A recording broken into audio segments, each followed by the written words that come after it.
There's a crack in the bat. It's hit. He's running. He's rounding first. He's rounding second, completely ignoring third base. Oh, he's sliding head first into 69th base with Doug Mellard. Yo, what up? Welcome to 69th Base. This is Doug Mellard. This is the podcast where I shred Skip Bayless and all those other sports pundits that have no fucking clue what they're talking about, and yet they're paid so much goddamn money. I'm so sick of it. We're here to stand by you guys and give you a voice to fight back with these idiots. This week we'll be talking about everybody gloating about how Dak Prescott is the best quarterback of all time after 2 games versus the Giants and the Redskins. Again, I love the Cowboys, and he has played great. He's lights out right now, and I hope this keeps up, and he's proven me wrong. And I hope he has finally evolved. But let's put a pin in that for now. We'll also talk about why Jason Whitlock thinks Cam Newton can't dress up because it'll affect his play. That makes no sense. Also, Skip Bayless has a problem with LeBron James? What? And another crazy Jason Whitlock take. Also, we're going to start a new rumor about Skip Bayless, and we're going to talk about his favorite band. Also, we're welcoming back to the podcast Andrew Polk. So stoked to have him back because he is a Saints fan, and there has been some controversy with New Orleans recently. And also, we'll just get into it. Another reason I'm excited to have him. Guys, I am so pumped. This week, on Undisputed, Skip Bayless had his wife, Ernestine Bayless, on the show. And I could not be more excited. My heart was filled with joy as I saw her on TV out of nowhere. I was like, holy shit, this is happening. We have to talk about this. I posted something on Instagram. A lot of you guys got excited. Thank you for doing so. Thank you for all the texts from all the various friends and whatnot that got pumped as well. I can't believe that gold was just handed to us.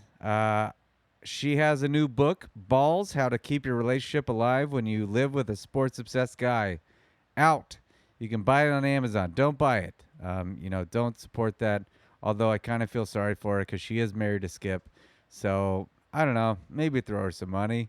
She probably is having a really hard time. That can't be the easiest. Also, everyone pointed out immediately that she looks exactly like Skip, and I'm not here to disagree. It is weird. I think it just proves how vain an asshole that guy is, that he married someone that looks just like him. And, I don't know if it proves or disproves that she actually exists, because what if it was just smoke and mirrors, and maybe it's just CGI, or, it's some sort of camera trick where, like that old Van Damme movie, Double Impact, where there's 2 of Van Damme, or The Clumps or something, where there's multiple Eddie Murphys on the screen. Could be the same thing. I don't know. I don't think this proves anything. Still out to debate whether she actually exists. But if she does, boy, did she have a lot to say. And Andrew Polk and I tear it apart. Guys, get ready. Here we go. All right. I am stoked to bring back to the show very funny dude, Andrew Polk, everybody. Hey, no need for applause, everybody. Well, Glad there to be will here. be. They're all applauding at home. I'm excited to have you back for a few reasons that we'll get to here soon. One being that you are a devoted Saints fan, and there was some controversy yet again. Surprisingly. And, yeah. It's shocking. And some Breeze injury shit. So terrible, man. You're already off to a rough start. I am sorry, my friend. So Andrew, we're comic buddies. Just to revisit who you are and how fucking funny you are. We know each other through comedy, obviously. You are a Saints fan, and you also hate Skip Bayless and all these clowns. These fucking bozos. And you were so good the last time you were on. I was excited to have you back, and especially again with all this fresh controversy. Yeah, I'm trying to drink enough to get back in the state of mind of last time. It's muscle memory. I think I was 7 beers last time when I said Skip Bayless looked like a wallet. So That was so good. Well, yeah, start down in that Miller Lite because it's time to begin. But before we get to all that nonsense, I'm going to tell you a very embarrassing story about myself. I was going to tell you this other story, but then this popped in my head, and I was like, Andrew will have fun with this. So my parents are moving out of the house I grew up in, and my brother sent me a picture. He just found my O.J. Simpson autograph that I purchased as a child. I was in the 8th or 9th grade or something, and so I bought it. It was like this postcard from the Hall of Fame, signed by O.J. Simpson. I bought it 2 weeks before, the infamous chase and all that, before the murders. Innocent O.J. yes, autograph. Yes, I bought an innocent. Oh well, I'm sure there were things prior to that, but so yeah. He was innocent at the time. None of that had happened. Weird timing to get it right before that. But then when the OJ chase happened and all the information's coming in, I remember taking that OJ Simpson autograph, and very dramatically, I took it and I threw it in the trash, and then I fake cried like my hero has let me down. I didn't give a shit about OJ. I'm just a huge football fan, but I just kind of shook my head disapprovingly. I'm in the 9th grade, I think. That's old enough to not act like an idiot like this. Did you wait for a verdict, or you judged him guilty from the get-go? Yeah, I think from the get-go, just hearing the rumors of what had happened. And I just, I was just so disappointed in such a person that was so great in the Naked Gun films, not to mention as a Buffalo Bill, I guess. But just thought that was so silly, and to look back and think I did that, and then to make it worse, the fact that I clearly, because my brother found it, I must have taken it out of the garbage and been nah, I should hold on to this. That's the interesting part of the story. Yeah. Maybe your parents, older and wiser, were he doesn't really mean it. Yeah, I think I dug it out because I was it's weird. I was lying to myself because I knew that sentiment wasn't real. You know what I mean? I knew I was putting on a show for no one else is around. Yeah, you were finding out the monkeys don't play their own instruments and burning the record. Yeah. But for football. Yeah. And then just immediately took it back out and was nah, I shouldn't do this. This is a bad idea. And I guess, no one's watching. I can take it back. It's kind of like Skip Bayless in that Dak Prescott jersey he took back out of the trash. Oh, well, let's get. Oh man, okay.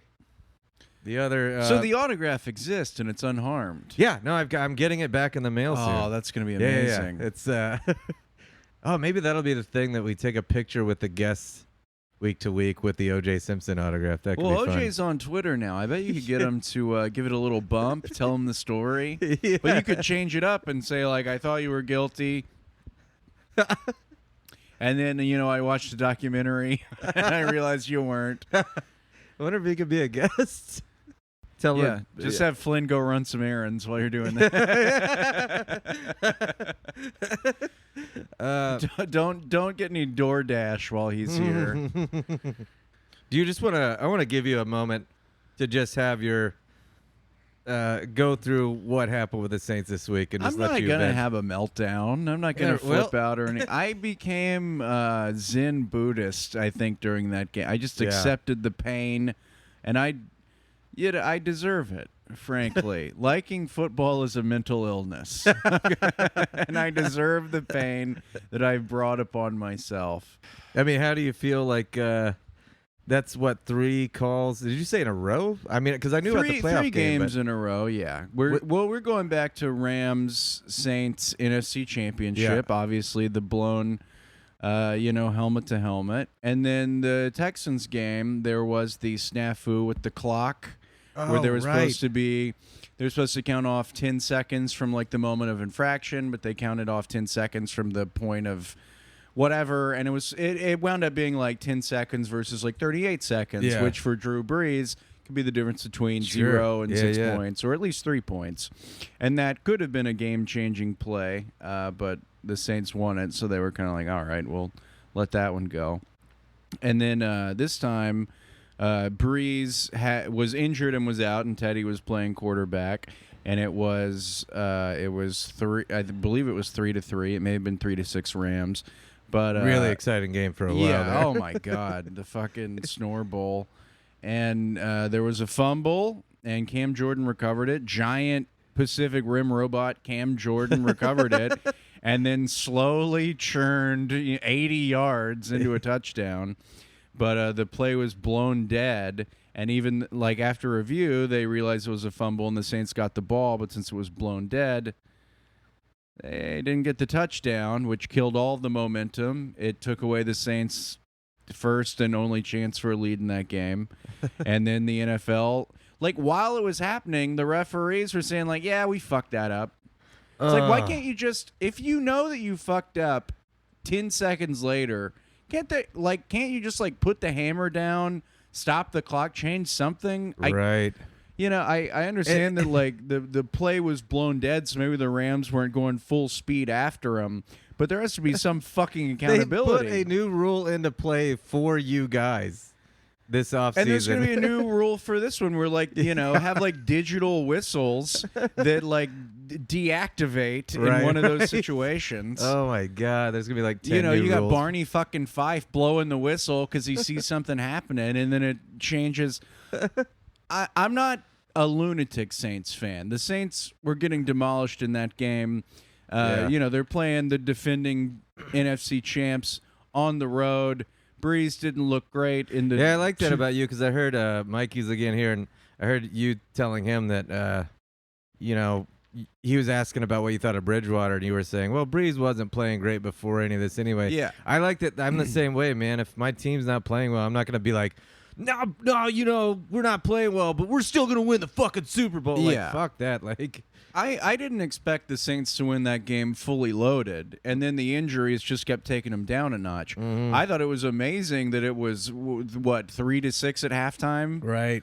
God, that was the funniest part is like, I was traveling yesterday, but I kept checking scores and stuff, and I remember thinking like, oh, this is going to be, 50-48. Oh, and yeah. Just looking at the score, it felt like every time I looked, it was 6-3, and I was like, Jesus, come on, somebody do something. Well, that was like the Saints Cowboys game last year. I thought that was going to be fucking fireworks, and then it was 8-2. Well, fuck. Let's get into the other part of why I'm not one of those Saints lunatics. I didn't think the Saints were going to win that game. Yeah. Bridgewater had no help. I'm fine with Bridgewater.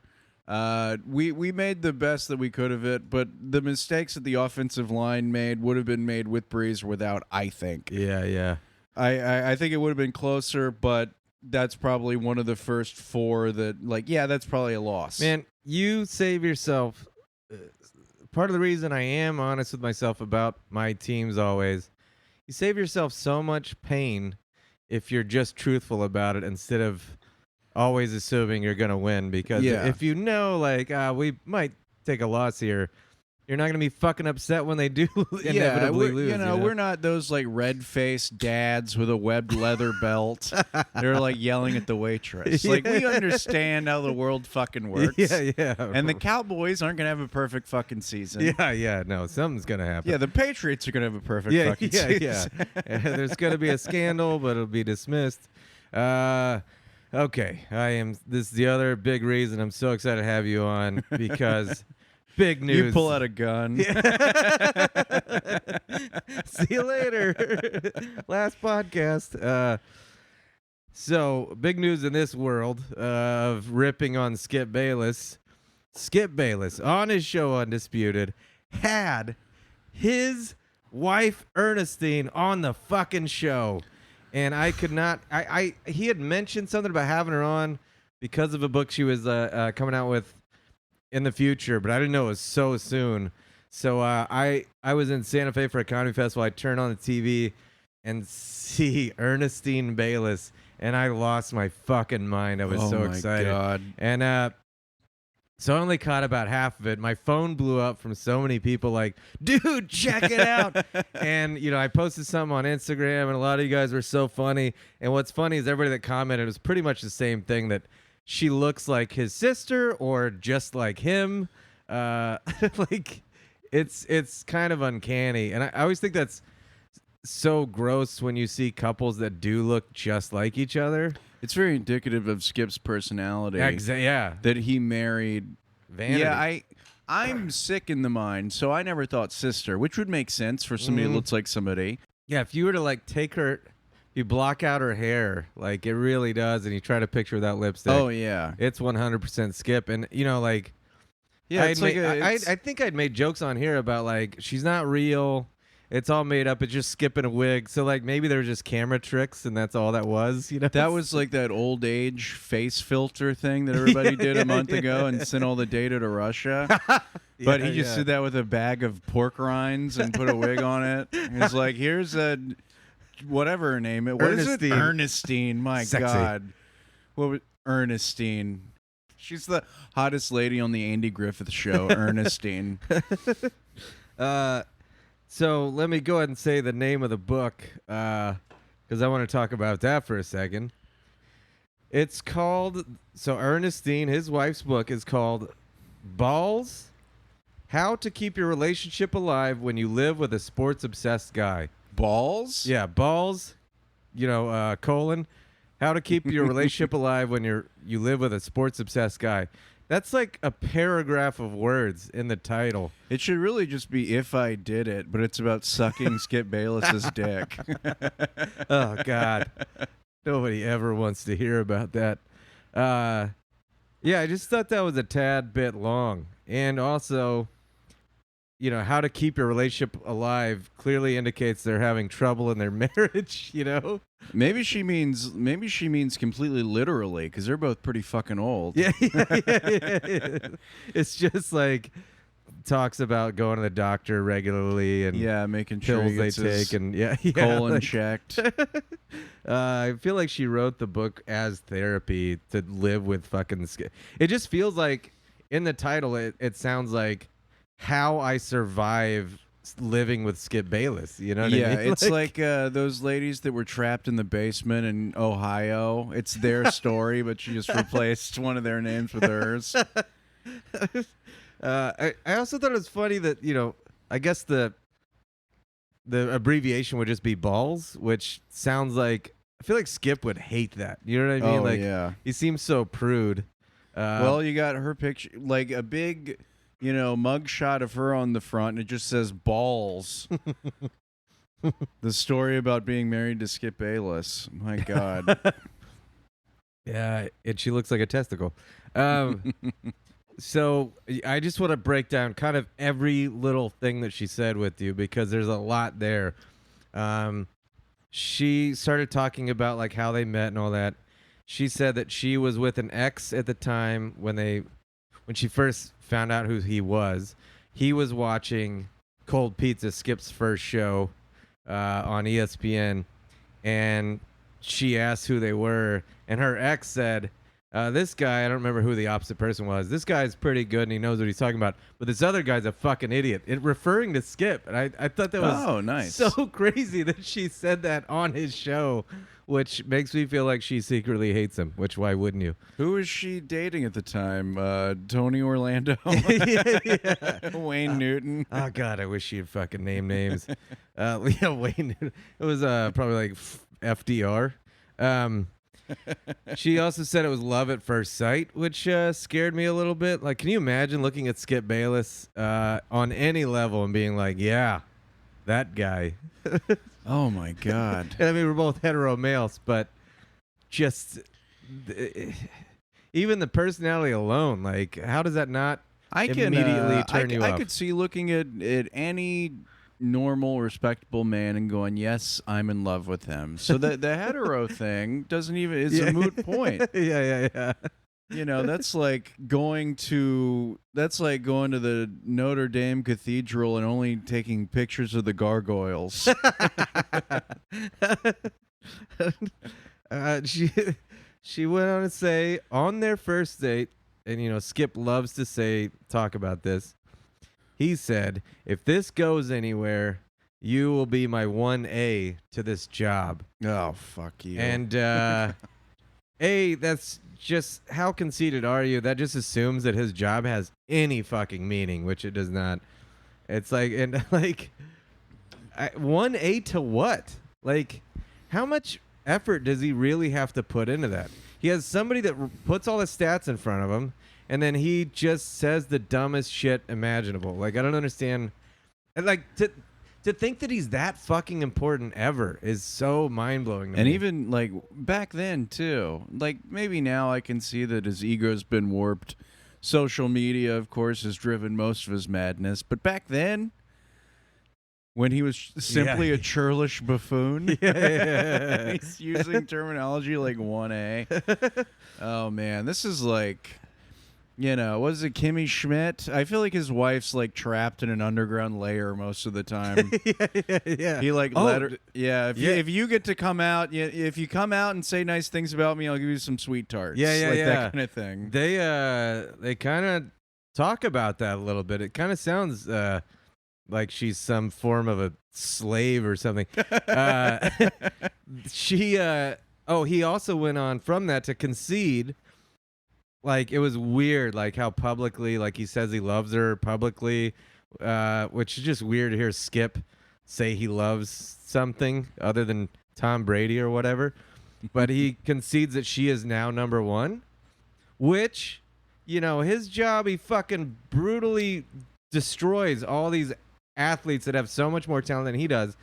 And he fucking shits all over LeBron for his priorities being out of whack. But he's conceding that she is now number one in his life, which, if LeBron were to say anything else for number one than basketball, he'd be like, fuck that guy. And if his high school that's helping like underprivileged children and giving them like every step that they need along the way. He's like, you should be thinking about playing with Rondo more. You should be thinking about playing with the Pelicans too, more than your wife and kids. That made me angry. And my Skip impression is a girl from Sweet Valley High. Oh yeah, you nailed it. Maybe you should be thinking about how good JaVale McGee That's will be. kind of how he is in a way, really. He's male Daria for sports. So the book, he said, is a lot about jinxes, his jinx routines, which if you're an adult and you do that shit, I know a lot of people really tapping the light switch that 20 kind of all times. sorts of shit, but this shit is just so silly. Like, and he said that she still doesn't get his jinx rules. He's 67 years old, by the way. He said last year they were watching the Pats-Chiefs game, and he tells her not to bother him. This is where it gets to where, like, you really see the inside of their relationship and why she wrote this book. She opens the door with a certified letter. Certified letters are important, like it could be something very, very, notable. Yeah, jury duty. Yeah. And right as that happens, Brady throws an interception. He said that he literally fell on the floor, which... when I think about the way he talks about all this shit, he is such a baby that makes total sense to me that he would fucking dramatically fall on the floor. And then he said they got into one of their biggest fights to date. And then he took his OJ autograph, threw it right in the garbage. God damn it. Crossed his arms, and then when she left, took it right out of the garbage.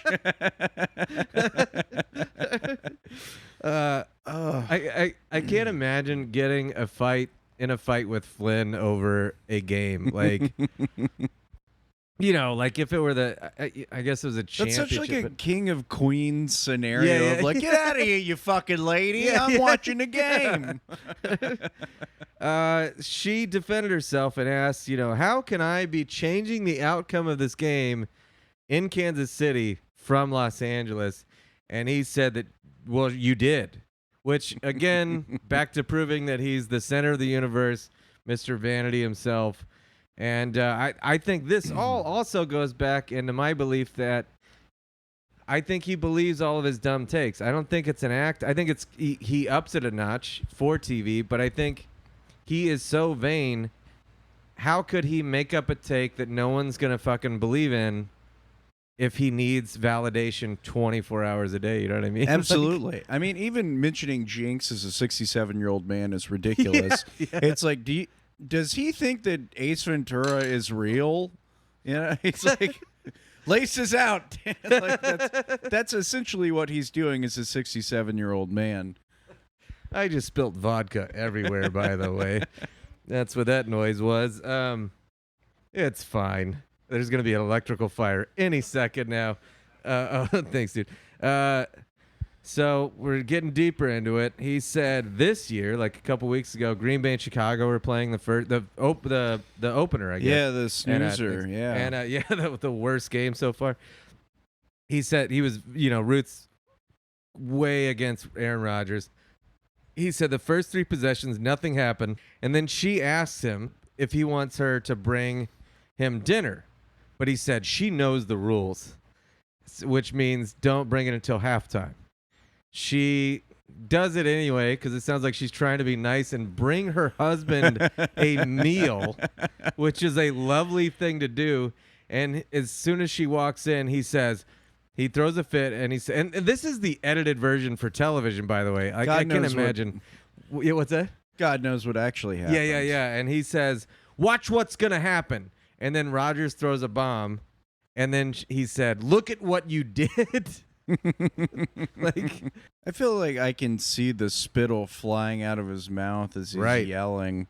You can't. If men do this about football, we can't make fun of women for astrology anymore. Yeah. What he's doing is crystals for men. Yes, yeah.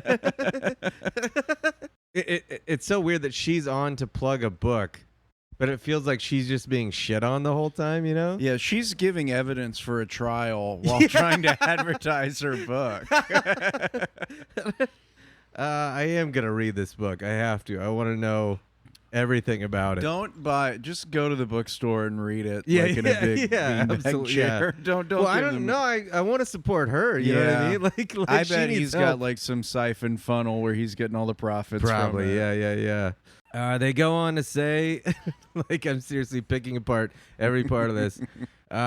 He speaks for her and says she's not as much into the NFL because it's too complicated. I thought that was a weird dig to just throw out there. That is, yeah. Yeah, like, she's too dumb for that sport. And then she does say that she watches the NBA for the cute guys, which I thought was kind of hilarious. A dig back towards him. It was a subtle argument. And then she also said she loves Kawhi Leonard, and that causes a lot of fights between them, which I thought was great. So kind of starting to like her a little bit there. And she goes on to say that at home, he is they're talking about the real Skip Bayless behind the scenes. She says that he's spiritual and kind and caring and funny. And that immediately discredited everything that she had said. So she can't be trusted either. Can you imagine laughing at anything he said? I can't imagine. Spiritual is something. Yeah, that was another thing. What do you think he means by that? Yoga? Yeah. Hot yoga, probably. Right. And he says he goes to church every weekend, but he watches all the NFL games. How does that work? He's at church just shrugging whenever they mention God. Like, come on. This guy, we're behind God. I mean, if you want to talk about God, you got to talk about the Holy Trinity. Like, everybody talks about God. Nobody talks about Mary. Nobody talks about fucking Joseph. God, he's just focused on humanity. Like, why isn't he focused on like a team effort? He's just focused about being God, like Old Testament God. Or literally every time the pastor says God, he thinks they're talking about him. Yeah. And then gets enraged that it's not. And he's just like, fuck this piece. Yeah, his ears perk up like a dog hearing a whistle. He like waves to everybody like me, right? Thank you. Oh, not me. Oh, it turned him to salt, did he? Sounds but yeah, sounds justifiable. The NFL games here in Los Angeles start at 10 a.m. So is he going to church at 8 or I don't know how that fucking works. That doesn't check out to me. I think he's a liar. Yeah, he's full of shit on that. She also said, "Oh, sorry, no, go ahead." No, he is very Osteen-like to me. Like he's football Joel Osteen, or he's sports Joel Osteen. He's creatine Joel Osteen. She goes on to say that Skip recites every word of Die Hard, which he watches often. And he calls it a Christmas movie too. yeah. And I think the idea, I kind of was upset by that just because Die Hard is a badass film. Oh, it still holds up. It's a great. It's maybe the greatest action film. So it bothered me that he actually liked a good movie because the few times that he weighs in on films, he's so bad at it. He likes a lot of garbage, but I love that he recites every line because he's one of those assholes. It's like, look, I know this fucking line. Isn't that cool? My wife that I do this in front of all the fucking time. Yeah, she's just sitting there sobbing while he's like, whatever. Yippee-ki-yay, motherfucker. For the book, she went on to plug that Shannon Sharp, Vince Gill, Lil Wayne, and Kevin Dillon, who I don't even know who the fuck that is, are all featured celebrities in her book. I thought that was, oh man, I am right there. I don't know Kevin Dillon. I know all the other guys. What's Vince Gill doing in there? Driving a big old Cadillac? yeah, I don't. What's and Skip wore his Lil Wayne chain again. I think he's just so on the look at how close I am to Lil Wayne all the fucking time. Yeah, now. it's a solid gold. I have a black friend reminder. yeah. That's not Shannon, who probably secretly hates him without question. By the way, when we were watching this, I called Flynn into the room. We were at our parents' house in Santa Fe, and like, I was like, you have to look at Shannon, and like, that guy is a fucking he's in his early 50s. How does he fit in his suits? You could see his tricep in his suit. Yeah, it looks like he's becoming the Hulk. He's in the third stage of becoming the Hulk. How did he get stronger after he got out of the NFL? No more testing. And yeah.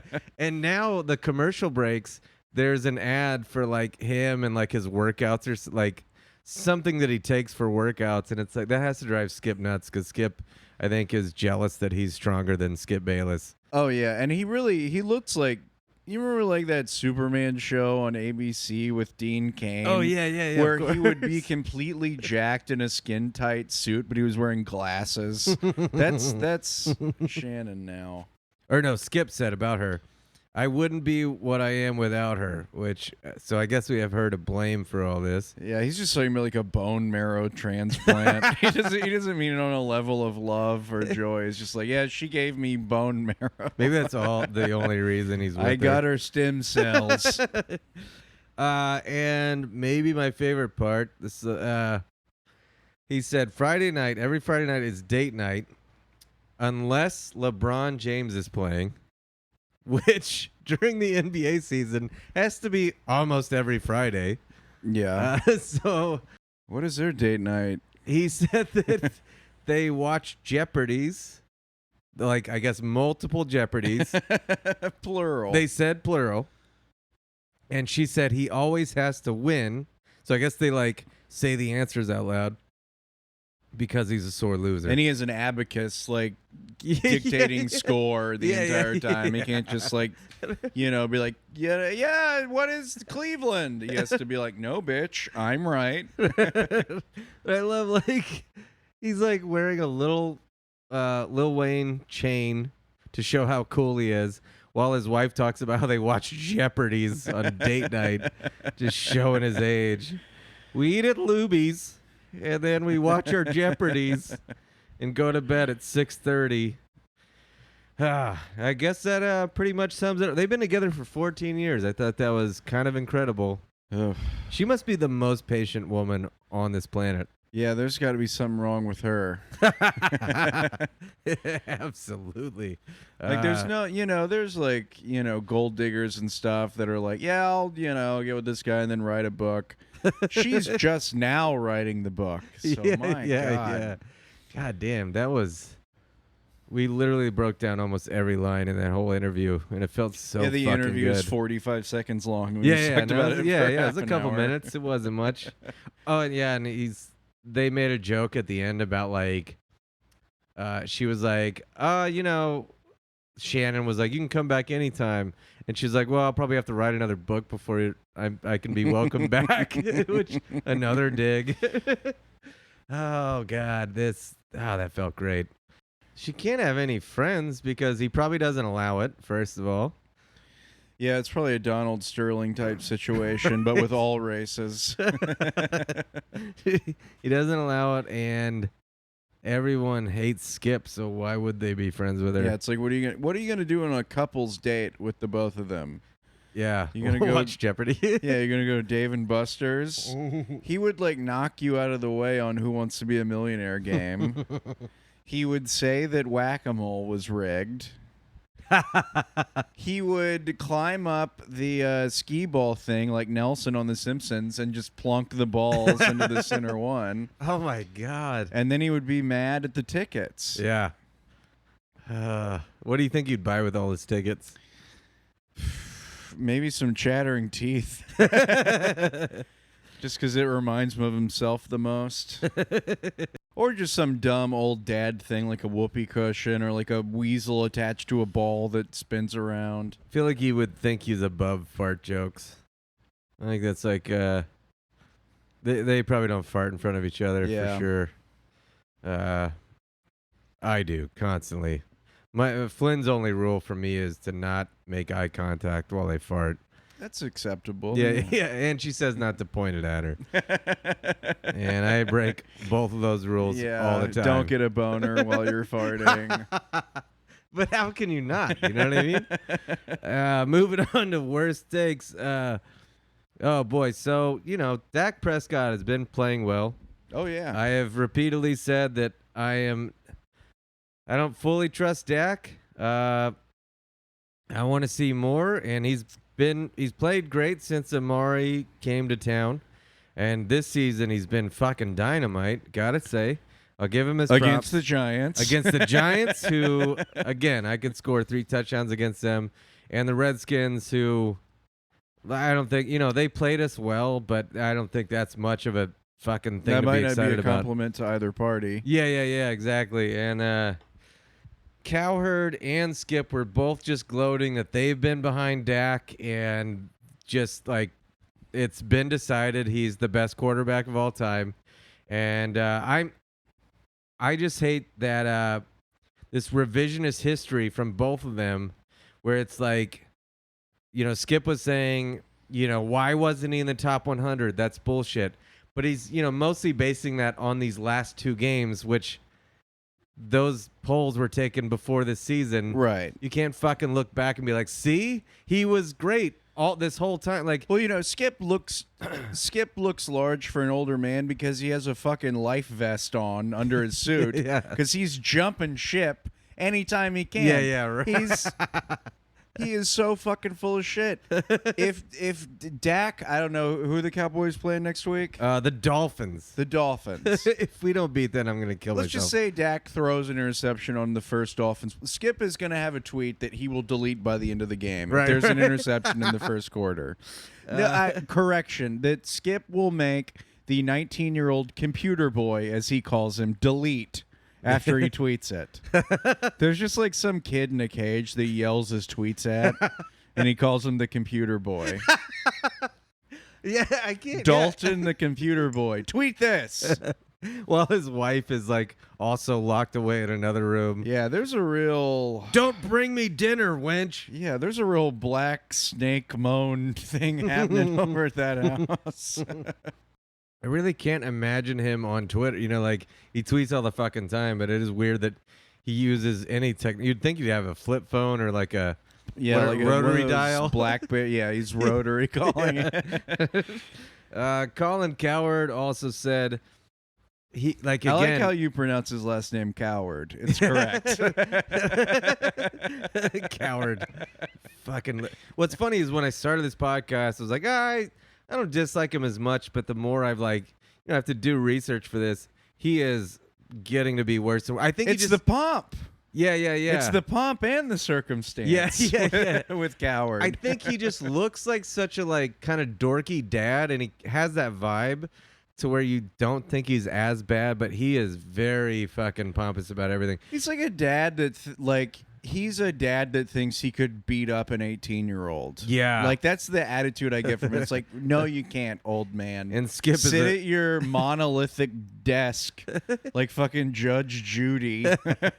and Skip is the grandpa that thinks he could beat up an 18-year-old. Oh, my God. But Coward, was gloating. And again, I want Dak to prove me right or wrong, I guess. I want him to do well. I want him to keep this up. But I'm going to wait until we play some big teams, and if he does, fucking awesome. I hope this keeps going. Obviously, I want to win a Super Bowl, but Coward says that this has always been Dak's team over Zeke, which is the most revisionist history ever. Yeah, I feel like a week ago that was different. Well, like so far they've kind of been a little bit conservative. Yeah, Zeke did a little bit more, I think, last week, but like he missed the preseason. They don't want him to get injured, But on top of that, when Zeke has been out, Dak sucks. Yeah. So that's proof that it's not Dak's team. And maybe, if they have been letting him let it fly a little bit more, they got a new offensive coordinator. So again, if he keeps this up, maybe it could be. But as of right, like up until then, not so much. Like there's just no way you can say that like. It's all revisionist history with these goof. When you have to talk for 9 hours a day, there's no way it can't be. Yeah. Like you mentioned like preseason, during the Saints-Rams game, they were talking about like Gurley looking rusty because he missed the preseason. Yeah. But if Gurley had played more than 2 snaps during the preseason, they would have been like, "What the fuck you doing? This guy's coming off a leg injury." Yeah. Yep. They won it both ways. Yep. We'll get to another Colin thing that was ridiculous about that very thing, but he also said, how can Zeke be the most valuable player on the Cowboys when Dak is paid more? Which is just fucking idiotic because that's how the goddamn running back market works. They're just fucked, and that's how it is. Yeah, and also the pay that, like, Ben Wallace was the highest paid Cleveland Cavalier in 2009, which Skip should be very fucking familiar with. And again, they have played only 2 shit teams. And, Zeke's missed the preseason. But he also went on to say, Colin, that people don't embrace Dak because he's not flashy, and his defining quality is reliability and leadership. I honestly think it's because, and again, this season he's playing great. It's been awesome. But up until now, my whole thing was he couldn't throw it deep, which he has been doing lately.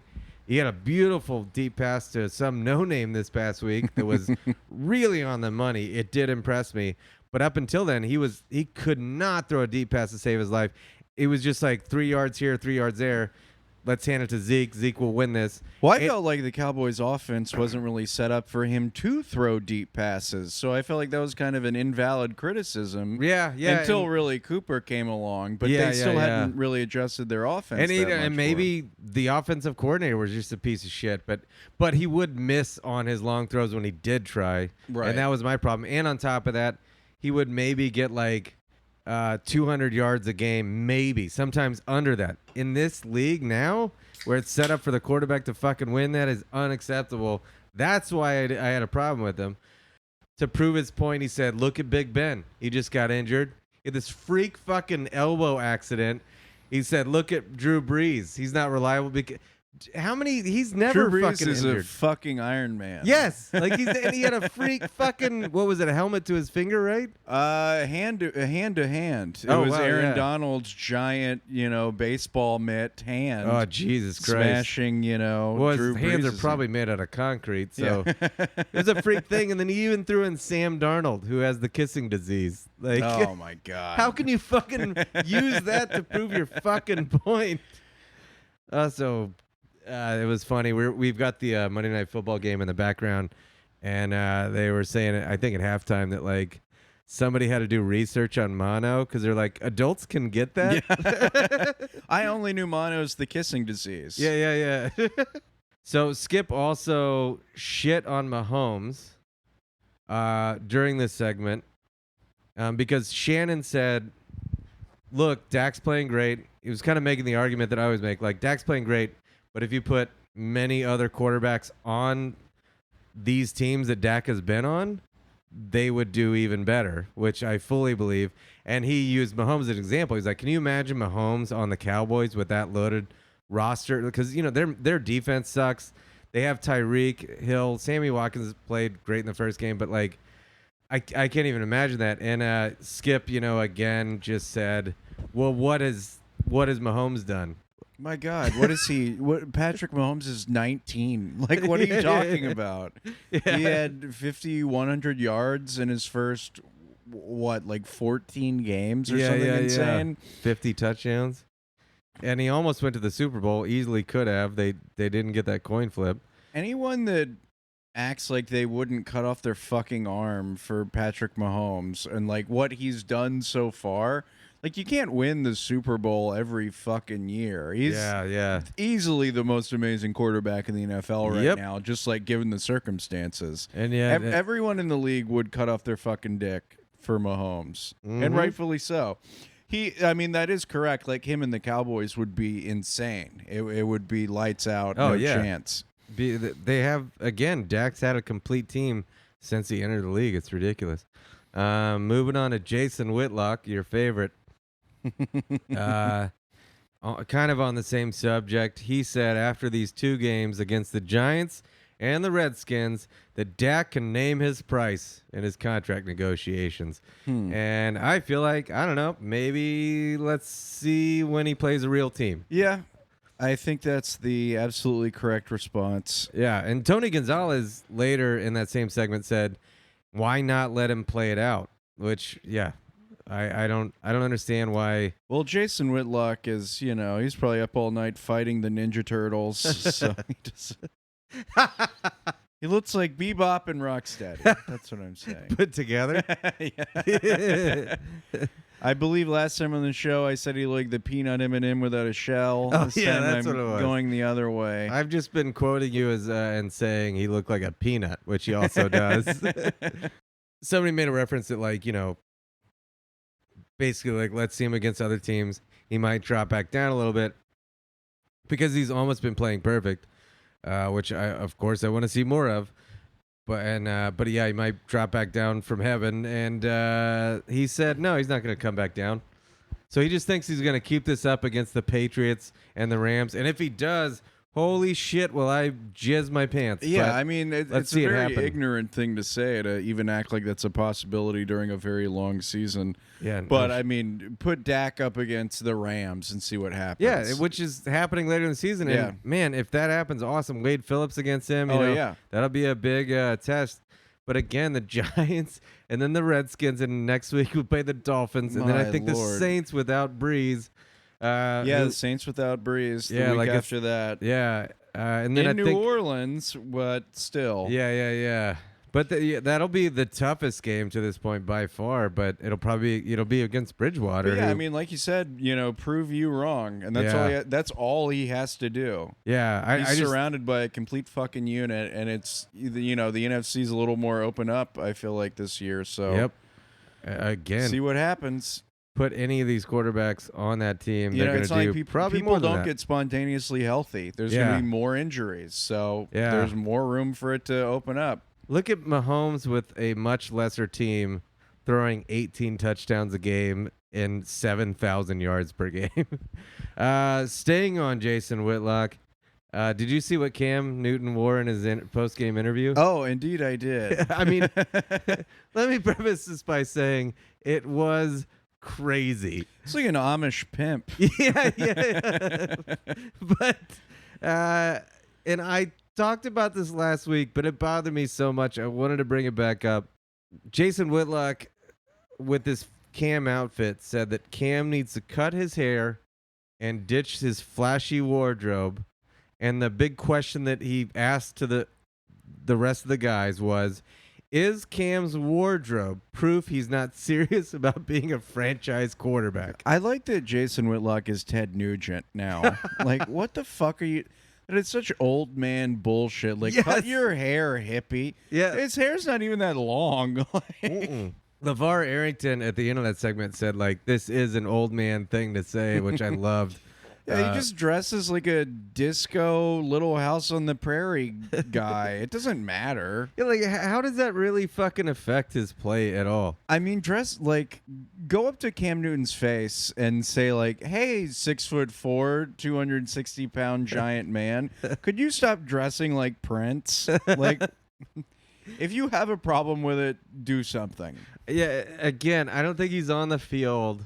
Like, the ball is snapped. He drops back and he's like, oh, fuck, what shoes am I going to wear? Yeah. Like none of that. It's all like predetermined by a stylist. He has 15 fucking assistants. And that's one person's job is to like, this is what you're wearing. He's like, all right, cool. Or no, I'm going to wear this. And then that's that. There's some like community of, Project Runway, people that lost on Project Runway. And they're going, here's what you're wearing, Russell Westbrook, and here's what you're wearing, Cam Newton. Yeah. And then they're like, all right, I guess this will get me 10,000 more tweets. But yeah. And he said that, those guys don't do that. He said Tom Brady doesn't do it, but Tom Brady had the MAGA hat in the background, so that was predetermined. Tom Brady's 42. Yeah, he also had the Ugg boots. Do you remember that? Yeah. Tom Brady's he has a model wife. He definitely they all have an assistant. Cam just like he's been notorious for what his fashion, I think he just wants like Russell Westbrook, doesn't he do it the same? Like they all fucking do it. So what? They look cool. Yeah. I mean it does it's like absurd and silly, to see like a giant hulking behemoth with like peacock feathers in his hair. Yeah. But it's also like he can pull it off because he's rich and cool and an amazing athlete. Yeah, he's fucking badass. There's nothing lamer than like sitting on the sideline saying someone that is statistically cooler than you sucks. Yeah. Like, you could print out an Excel spreadsheet of why Cam Newton is cooler than Jason Whitlock. Science is on your side. Yeah. Well, I think that's probably the main reason he brings this up constantly now is because he's jealous because he looks like a fucking slob. Yeah, what is Jason Whitlock? He's wearing a T-shirt with a tuxedo printed on it. It's just like a Slim Jim T-shirt or something. And somebody brought up in that segment, what about Dion? Dion was always wearing like chains and like he was one of the greatest players of all time. Go fuck yourself. I mean, AI got that too. Anybody that doesn't dress like they work at fucking Sears always gets shit by boring old people whose lives have passed them by. Moving on. Back to Skip Bayless. That piece of garbage. There was a recent one of these dumb lists of the upcoming NBA season of top players ranked or whatever in regards to projection, and the top three were Giannis, and then Kawhi and LeBron, and of course Skip Bayless said it was ridiculous for multiple reasons, but Durant should be number one. For this upcoming season. Where he's going to play 18 games? Yeah. He said, he was like, do we know for sure he's not playing? If he were, yes, we do. Indeed. Yeah, and like you said, at most maybe 18 games, but I don't even think that. Like, why would you on the Knicks, right? Like, or no, where's the Brooklyn Nets? The Nets. Why would you put him out there when they're going to be, 2-68 or whatever? They're not going to do that. I don't think it's it's like DeMarcus Cousins with the Warriors. Like he had, I believe, the same injury, and then he played some of the playoffs, and then got injured again. Yeah, like the Nets. The Nets are not a stupid or poorly managed team. Mm-hmm. They are not going to do that. They are next year. They're going to tank this year, fucking get somebody good, and then they're going to have a trio. I don't know. I think Kyrie is going to... DeAndre Jordan's also there. Oh, yeah. I think Kyrie Irving is such a good leader. He's going to get them to the playoffs. They're going to win the NBA final. No, that's... God, he is insane. That flat earther idiot. Man, like that was such a bad fucking. I've seen like those memes lately that were like the trade of like Kyrie and Isaiah Thomas. It's like everybody lost this trade. It's like indeed they did. Yeah, he also said LeBron should be bumped because of his record this past year on what Bumped was up. bumped down. He said he shouldn't be in the top 10, which is kind of insane. Meanwhile, he actually had better stats than Durant had last season. Yeah. So I don't know why the fuck you can make that argument.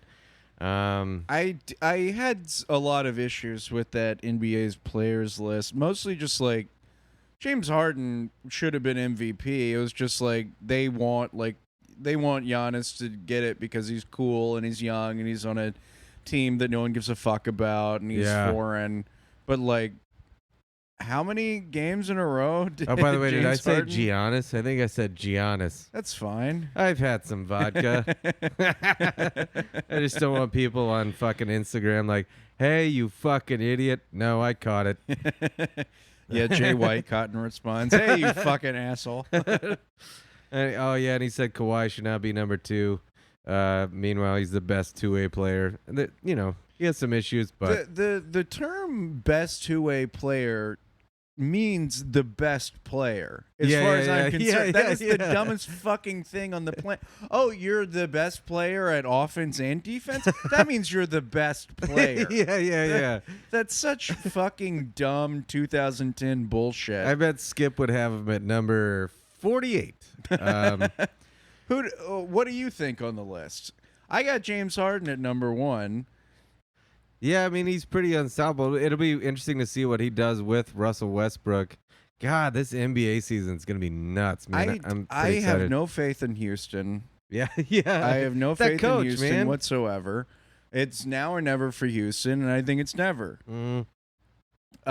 Kawhi's number 2 easily, and I think LeBron is 3. LeBron's putting up great numbers, but just like I think he's Oliver getting too Miller. old to elevate teams to that fucking like that Cavaliers finals team that had like Gumby and the fucking the pizza delivery man was on the Cavs team that made it to the finals that year. Jesus, man.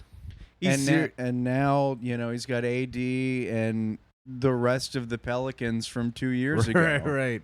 LeBron and AD together is going to be fucking insane. And it should be. And I think, LeBron does get to kind of step back. He doesn't have to carry the team like he always fucking does. And he gets to facilitate. That's where he's really dangerous. That'll be an interesting transition to see if he can adapt to it.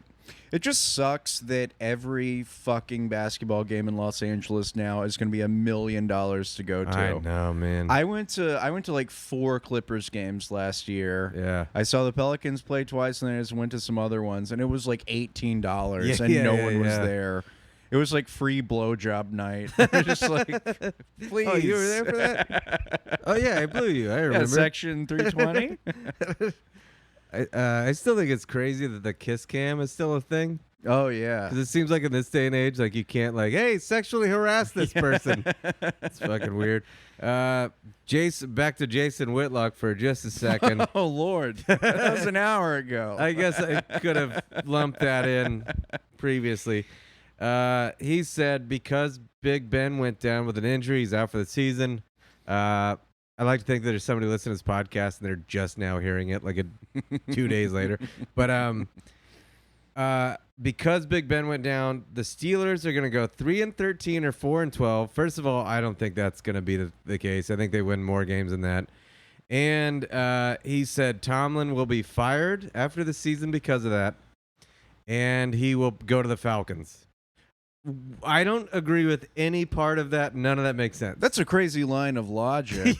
All of it. I don't think Tomlin's going to get fired regardless. No. They've had 3 coaches ever or whatever. You can't fire a coach if your star quarterback goes down, regardless of really what happens. And I mean, Tomlin was a great coach last year. In the face of all the bullshit they had to deal with last year, he was a great fucking coach. And Juju in the last 2 years, James Conner. Steelers are going to be A-okay. Also, Rudolph is playing pretty okay. Yeah. I don't think it's There's no way they win. This is just them getting pushed off into the deep end before, without water wings on. Yeah, it's That's just it. it's They'll just be fine. Whitlock saying the dumbest series of things. He said oh, well, on top of that, the Falcons look pretty fucking good. Yeah. Why would what is it, Dan Quinn? Why would he be fired Yeah, after this year? That's assuming a lot. And that assumes like the Steelers will give up on a coach for the dumbest fucking reason. The Falcons, there were some preseason predictions that the Falcons winning the NFC South. I think they'll be A-okay, and, 6 weeks is not set in stone. Breeze could easily be out for more than that, and then that opens up the NFC South. Yep. And he said if not the Falcons, there's going to be a lot of coaching changes. He was like, maybe he goes to the Redskins. Yeah, he goes to the Dolphins. Yeah. The other guys on this segment laughed in his face when they said Redskins, because why the fuck would you leave the Steelers, who organizationally are so put together, and then go to work for fucking Dan Snyder? That's so dumb. All right. Some quick takes. Got more than usual this week because they said so many dumb things. Skip Bayless said before the Cowboys-Redskins game, he likes to hedge his bets, so he always likes to pump up the team that we're playing. Like next week with the Dolphins, he's going to say, this could be a trap game. I think maybe there's a reason we could lose for sure. I don't know. I think they're looking dangerous despite being outscored 110-3 or whatever it is. But he said before the Redskins game that he thinks Haskins is not as good as Case Keenum. He said he can't sleep at night before the game because of Case Keenum on the other sideline. How do you feel about that? Can't sleep at night. Yeah. He's just lying wide awake with his eyes bloodshot, thinking about Case Keenum. Case Keenum. Totally in fear of Case Keenum. You just have to say stuff to stay on the air. I Like guess they're so, man. injecting him with like the Bane fluid, and he's just going, "Yeah, I'm terrified of Case Keenum." Like, what the fuck? Like, if you just slow down and listen to yourself saying that, you realize how truly absurd it is. Yeah, I'm terrified. I'm terrified of Ryan Fitzpatrick. Yeah. Like, what are you talking about? Colin Coward. I'll keep saying Coward. He said with all the injuries again, Big Ben. I thought that was a fluke. Did you see that video of him? He did that to himself. Yeah. Like, he didn't get hit or anything. Drew Brees, the mono Got thing. hit by the greatest player in the NFL. Yeah. With his whole cans. He said that it's because they don't play enough in the preseason, and it's going to be a trend next year that more starters play during the preseason. I think that is ridiculous. How wishy-washy can these people fucking be? Because 4 weeks ago, it was the preseason is nonsense. Don't put these people out there for a second. Right, yeah. And now it's, there's just been more quarterback injuries or whatever you want to call mono. Yeah. Do you think Nick Foles' clavicle would have, or collarbone, right. Yeah, collarbone. yeah. Like, do you think Nick Foles' collarbone would have gotten stronger if he played in the preseason? No, it just would have gotten injured definitely. sooner. Yeah. I think the preseason is nonsense. they're gonna go now. They're gonna be like, we need 18 preseason games. God. Will Kane. I haven't talked about him this week, which is rare. Fucking hate him so much. In a segment where he's saying we have to move on from Cam Newton, there's a lot of that panic with all like Jason Whitlock, all these guys. Obviously, like Whitlock saying he dresses too weird to be a quarterback. In that segment, he said because of how Cam Newton is playing, they should move on from him like this next season. And he was asking, should this be a warning sign for the Texans, Baltimore, and Arizona with Watson, Lamar, and Kyler? What the fuck does that mean? Like, should they just... Oh, we should just get rid of Deshaun Watson. You Let's could trade him. possibly not be the greatest quarterback anymore. So We'll just see if Joe Flacco is Alex Smith still in the league. Can we get him? Maybe next year, possibly. We'll see. But like, I just don't understand. Like, what does that mean? I guess like Cam got injured because he runs around too much. Because his offensive Cam line has been playing injured too. Yeah, he played yeah. the last 4 games of last season injured. Yeah. And it takes a while to fucking. He had shoulder surgery. Yeah. Like, it takes a while to fucking recover. Like, give him some goddamn time. I mean, that shows, like, where these guys, like, their minds are. They just want to cut everything off at the fucking limb. Yeah. They get a splinter in their finger, so they cut off their fucking hand. Yeah, and is the team really like, oh, man, Lamar Jackson is playing lights out. But, man, look at what's happened to Cam Newton. Should we bench Lamar? Yeah, let's trade get him. rid of this guy. yeah, Jesus. Cam Newton was MVP 4 years ago? Yeah. Oh, yeah, he said at best, Cam Newton is average. He was MVP, very recently. I don't fucking.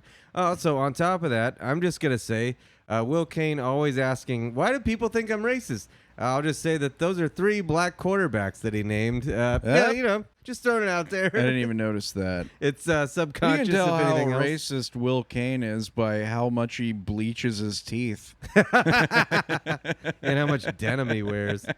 Yeah, he looks like Jay Leno and Mumford and Sons. The last little quick take here. I've just noticed recently, I can't believe I hadn't put this together before on this podcast, but on FS1, where, Skip lives now, it's so funny on all of their shows, they constantly bring up news from Adam Schefter and other people at ESPN. I just think that's so funny to me. They're like, hey, this other network that's much better than us, this is what's going on. Oh yeah, it's like Bleacher Report just posting tweets as news stories. It's like, no, someone else works for another thing. That's the news now. It's just, someone else somewhere better said this, but listen to me though. Moving on to the embarrassments this week, and it's all embarrassing. These guys are embarrassing all the time. But Skip Bayless on Instagram, the funnest thing to observe. Don't follow him. Just look at it. He posted a picture of his wife on TV on his show, and he said, surreal to see a screenshot of my wife Ernestine on today's Undisputed. Still hard to believe this actually happened. The show that's his? Yeah. That's How did this bitch get booked? You could just have her on there, Skip. yeah. I don't think it is unbelievable. Also, I guess he just rewatched the show. I think that goes to support your theory of that's just a clone of Skip. Yeah. Like, oh my God, I can't believe it's working. Everyone's buying it. Then he posted another picture a day ago that says it has a picture of the stars for their the green room or whatever. It says Joy Taylor talent Ernestine Bayless.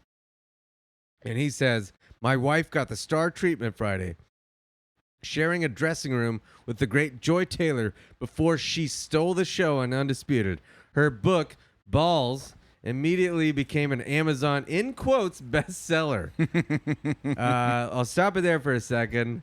Why is it in quotes that it's a bestseller? That feels like a dig. I feel like old people have a bad time with quotes. They don't really know how they work.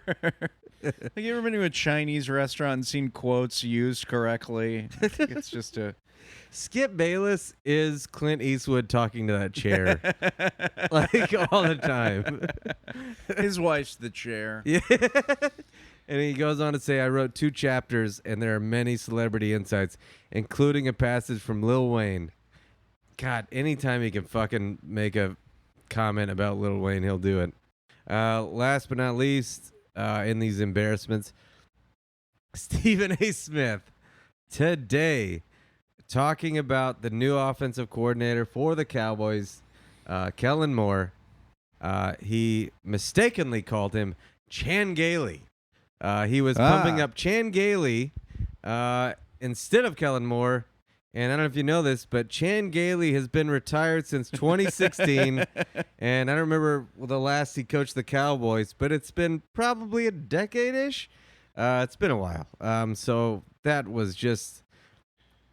Stephen A. Smith has been notorious for fucking up some big things like that, and I don't know. Nobody called him on it. I thought that was so weird. It was just like in passing, like, yeah, Chan Gailey's doing a great job with the play calling. Like, what the fuck was that? I mean, if you're gonna call out Stephen A. Smith for saying something wrong, you're gonna have a full-time job on your hands. I'm glad he didn't confuse Kellen Moore with Kellen Winslow. that would have been a bad time for that. Now. Oh, sorry. What was that? No, I was just rambling like We a were lunatic. just drinking. Kellen Moore, I remember him from NCAA College Football 2009. I think he was the cover guy. Those fucking Bluefield idiots. Oh, yeah. Yeah, he was a cover guy for the Yeah. NCAA football Boise game back State. when they had it. He was, like, statistically one of the best quarterbacks, but terrible in the NFL. Yep, that's how it goes. And it was weird because everybody's like, oh, he's going to be so great as an offensive coordinator for the Cowboys. I honestly was like, well, I'll believe it when I see it. He's done a great job. Yeah, he has. But he's changing it up. But it was a weird thing of like, that guy that sucked at playing quarterback is going to be good for us. But, so far so good. Well, Sean McVay. Yeah, Good coach. you don't always have to. It's just weird ahead of time, like, he's never done it ever, and you're just going to say he's going to be the best? Yeah. Cool. All right, moving on to prick picks. All right, so just looking back at a couple things. Will Kane said the Vikings were not only going to beat the Packers, but crush the Packers. I don't think that turned out too well for Will Kane. So that's a loss for him. Also, Skip had the Cowboys winning 20-25 in a close game because of scary Case Keenum. So he technically got a W, but Shannon got the score better with 27-13. But we'll still call Skip 2-1 so far with the games that I've taken note of that he's called. So that's disappointing for us. But last week I went the first week I went 9-7. The second week I went 11-4. That doesn't add up. Oh no, this is this week. Cleveland won, right? Did you get this one? Yeah. Cleveland won. So I'm 11-5. So I did better this week. Hey. And there's some tough calls, but this next week, week 3, so total now I will be 21-11. So looking ahead to next week, I'm going to get your picks, and I'm going to do a look back at my guest picks and see how I stack up against them. Yeah. So I'm just going to go down the games for week 3 and see what you think. Tennessee versus Jacksonville. Who do you got? Tennessee. Yep. No question. Same here. I'm just going to put Andrew and edit that out. Tennessee. Jets versus New England. I think we both have the Jets, obviously. My Lord. Both have New we England. should guess on the point total. I think maybe 60. 60-3. Yeah, that's about right. Maybe a little bit more. Especially they got Luke Falk in there. Oakland versus Minnesota. I'm going to go with Minnesota. Me as well. That's a tough one just because Oakland's been playing better than I thought. Yeah, they have been. And I hate it because But they're at Minnesota, right? Yeah. That's why I'm going with Minnesota. And I like Zimmer a lot. By the way, I went to this quick Mike Zimmer story. I went to a Minnesota.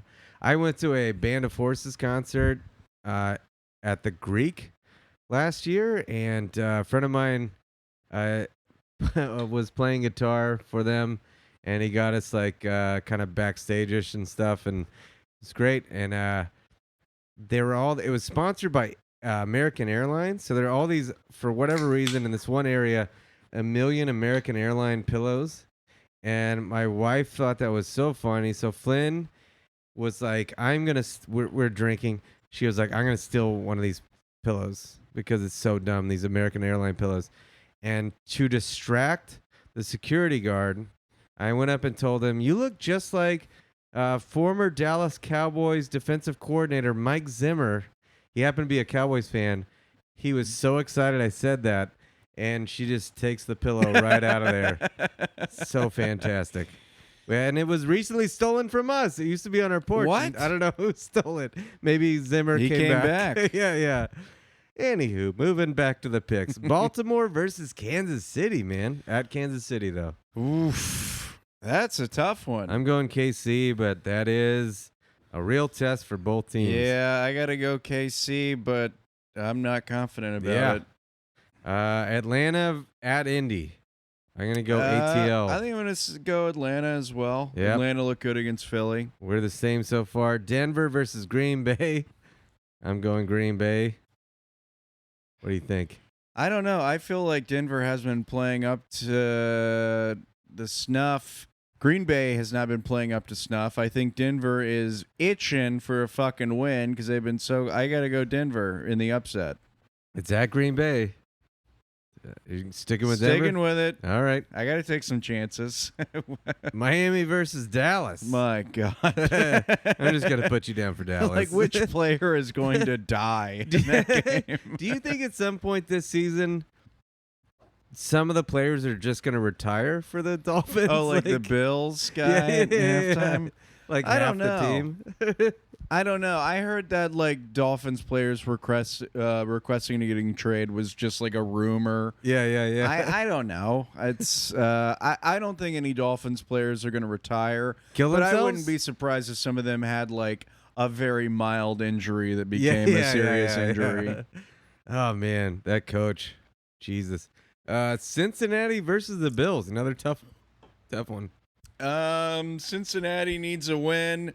The Bills aren't that great, and their 2 wins are shitty. I'm going Bengals. Yep, me too. Wow, oh wait, you had Denver. That's different. Giants at Tampa Bay, right? I would assume. I think Tampa Bay. They looked okay in the opener, at least. Yeah. It's I kind of believe in Arians. I like him as a coach. Carolina at Arizona, another weird one. Carolina. Yep, me too. I think they're starving for a win. Pittsburgh minus Big Ben at San Francisco. San Francisco. Yep, they're looking very good this year. Yeah. I think Shanahan could be a great fucking coach. He just hasn't had it. Yeah. The shit around him. New Orleans at Seattle. Oh man, see, realistic. I like this guy. Saints haven't won in Seattle in fucking 10, 11 years and going in there with, old Teddy Two Shoes. Houston at the Chargers. So that's a home field Houston at L.A. Houston has been so shaky, but the Chargers are cursed by God. Yeah. I'm going Houston. Can I say a tie? Oh, man. I love that. Do you I'm want to do say that? a tie. Oh, God. There have been more ties than usual the last few years. What a fucking nightmare. Yeah, I hate it. Rams at Cleveland. Cleveland looked better tonight. The Rams are going to win by 40. Yep. And last but not least, Chicago at Washington. Another weird one. I went Chicago. I think I'm going to go with Chicago in overtime. Yeah. Chicago OT. I like that. Okay, so we got all our picks in. We'll see how that turns out next week. And moving on to the rumor of the week. What rumor do we want to start about Skip Bayless this week? Oh, it could be anything you want. You know what I read is that on 9/11, Skip deleted a tweet. The most recent 9/11, not the original one. Skip deleted a tweet, and it was in support of Shane Gillis, who's recently kicked off Saturday Night Live. And it said, I agree with Shane Gillis. Those dirty Arabs did 9/11, but everybody in the Pentagon deserved it. Oh, my God. That's what he said. This happened? Oh, yeah. Wow. Well, it got Holy deleted shit. almost immediately. Yeah. Like it was tweeted, and then he immediately deleted it. Wow. You guys, you heard it here first. That's just what I read on the dark web. Yeah. Which is controlled by Skip Bayless. It is. So there you go. And moving on to our fan fiction. It's not fiction though, really. What do you think Skip Bayless's favorite band is? The Archies. What are the Archies? Like a 50s band? Well, the Archie comic book. Oh. You remember Archie comic book? They had a band Yeah. created from the comic book. They sang that song, Sugar, Sugar, do, do, do, do, do, do. Oh, honey, honey. I think that's his favorite band. That makes a lot of sense. Something from the 50s. Or just like some band that's kind of close to a good band, but not the good band. You know, like how Mudhoney's kind of like Nirvana. Yeah. Like you just be like, yeah, Mudhoney's actually much better than Nirvana. I think you're right with something like very conservative. They talk about The Osmonds. I could see him loving the Osmonds. Oh my God, yeah. The Brady Bunch were pretty great, according to Skip. He is a Brady Bunch fan, sincerely, right? I mean, he has to be. Yeah. There's no way But he's not not. the movie. The Yeah, movie is yeah. a little alternative. And He also clearly loves Lil Wayne just for appearances only. do you think he's heard a Lil Wayne song? He would call the police if he heard Fireman. Yeah, there is no way that he actually. I could see him playing it to like me with the O.J. Simpson autograph Oh yeah. to himself, like I'm being cool right now. I'm listening to this, but inside his heart, he's like, I hate this so much. You know what I mean? Like this isn't right. That's him with Lil Wayne. Yeah, every time he's listening to rap music, his finger is just on 9 on his phone, ready to dial 11. Ah, God.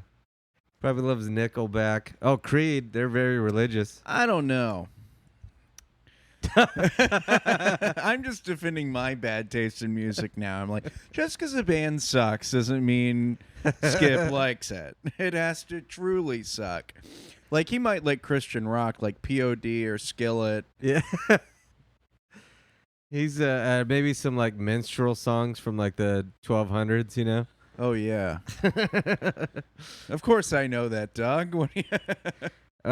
He loved that. There was a Tim Tebow song that they made just for him like a couple years ago. Oh, yeah, that Toby Keith put a boot in your ass song. Yeah. He probably loves Toby Keith. That's another one. All right. Boy, did we go on a journey. My Lord.